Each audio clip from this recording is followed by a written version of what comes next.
Trump, in his war against immigration into the US from the third world, seem to have been hitting Somalia or Somalis more than any other person or any nationality from the developing world. Trump has, on more than one occasion, declared Somalis as ungrateful, that they are in the US to destabilize his country, and they have never been thankful for the good things the US has done for them. We could go one way or the other, and we're going to go the wrong way if we keep taking in garbage into our country. IIhan Omar is garbage. She's garbage. Her friends are garbage. These aren't people that work. These aren't people that say, let's go, come on, let's make this place great. These are people that do nothing but complain. They complain. And from where they came from, they got nothing. You know, they came from paradise, and they said, this isn't paradise. But when they come from hell, and they complain, and do nothing but bitch.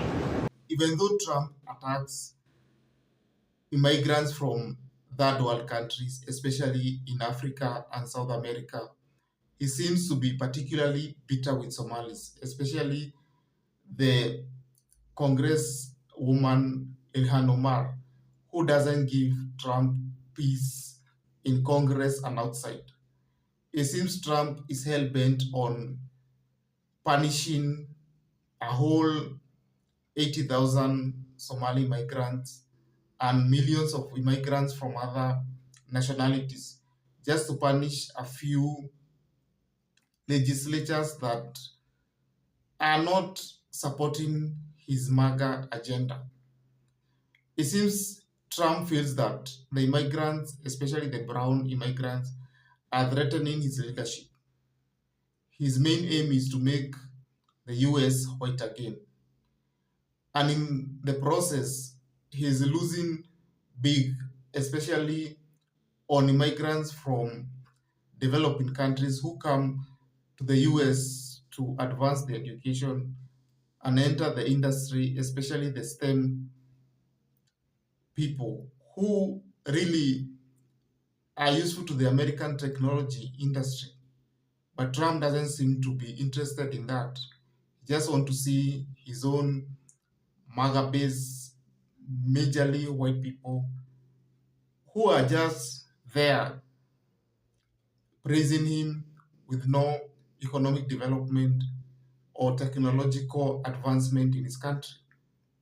We can see the decline of the US. Its resources are mostly invested in some useless wars in the Middle East, supporting its allies in the Middle East, and of course trying to threaten China not to attack Taiwan. But at the same time, a country like China is interested in becoming a superpower and is even encouraging these expatriates who are rejected by the US to find a way of getting into China, and they'll be highly appreciated. Clearly, you can see the US is losing on development, losing resources on some useless wars, and then by the end of the day, the US will be a declining empire that will eventually collapse and be forgotten like the Roman Empire. That is all. Kindly like and subscribe this channel.